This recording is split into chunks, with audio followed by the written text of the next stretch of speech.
Good afternoon. My name is Yavar Hameed, and I'm the lawyer for Mr. Abousfian Abdelrazik. Thank you for being here this afternoon. Thank you for spending a few minutes. Mr. Abdelrazik is currently in the Canadian Embassy in Sudan, where he has been for approximately 10 months. As we sit here today, he's waiting. He's waiting every moment for the possibility that he may return to Canada. There is no legal, there's no moral reason whatsoever that he should continue to be frustrated in his attempt to return to Canada. He's entitled to come back to Canada as a Canadian citizen under the Canadian Charter of Rights and Freedoms, but his right has been consistently frustrated by this government since 2003. The government of Canada has systematically impeded the repatriation of Mr. Abdelrazik. And so this meeting, this venue today is very important because it speaks to the conscience of Canadians. And the conscience of Canadians is something which will raise the profile of the issue of detention and of the matter of torture of Canadians abroad, because the conscience of Mr. Harper will not do so.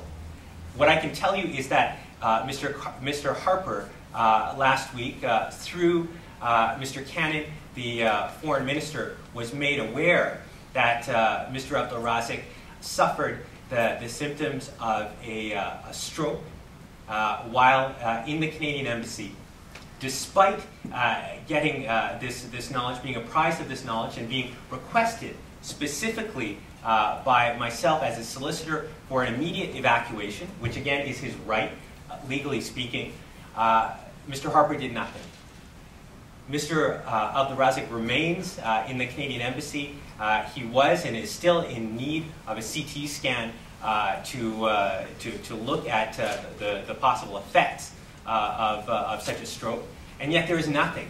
There is nothing that is getting through to this administration in terms of its intransigent attitude to forwarding, advancing this ethereal war on terror. What we know from the case of Mr. Arar has not been translated into any proper lessons. In October of 2004, the government of Sudan offered to fly Mr. Abdelrazik back to Canada. This offer was not taken up by the Canadian administration, and it lapsed. What we have come to know is that it costs a mere $800 to buy a one-way flight back from Khartoum to Toronto. What I can also tell you is that the government of Canada currently owes Mr. Abdelrazik for a motion that they lost in the vicinity of about $1,000.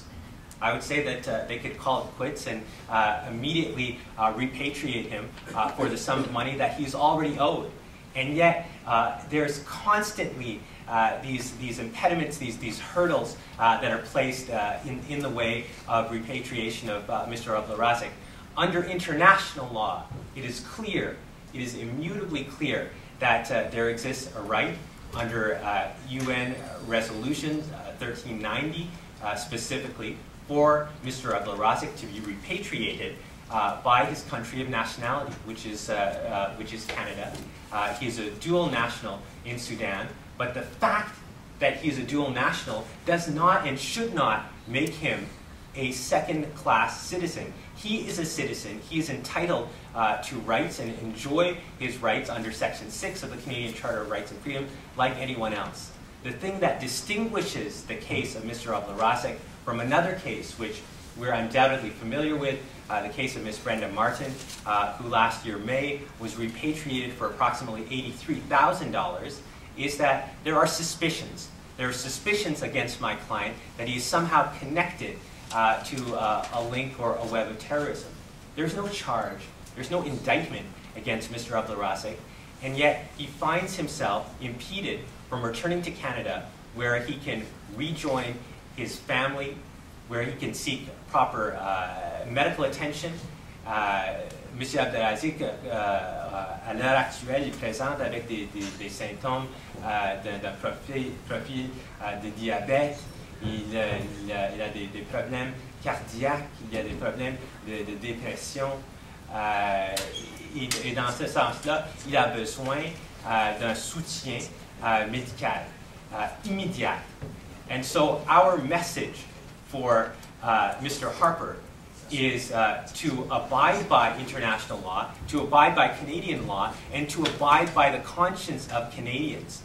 The fact that Mr. Abdelrazik currently finds himself in the Canadian Embassy is a recognition by the Canadian government that there is an immediate risk to him in Sudan, and yet it is not willing to go that extra step to bring him back to Canada, to bring him back to a country where he is connected, where he has citizenship, and where he can be safe from the possibility of, again, arbitrary detention and torture. So our message is very clear to Mr. Harper, and we hope that Mr. Harper will take this to Mr. Obama and to make something concrete of this message of hope that Mr. Obama was talking about, and we certainly hope that it translates into something for Canadians who are currently detained abroad. Thank you.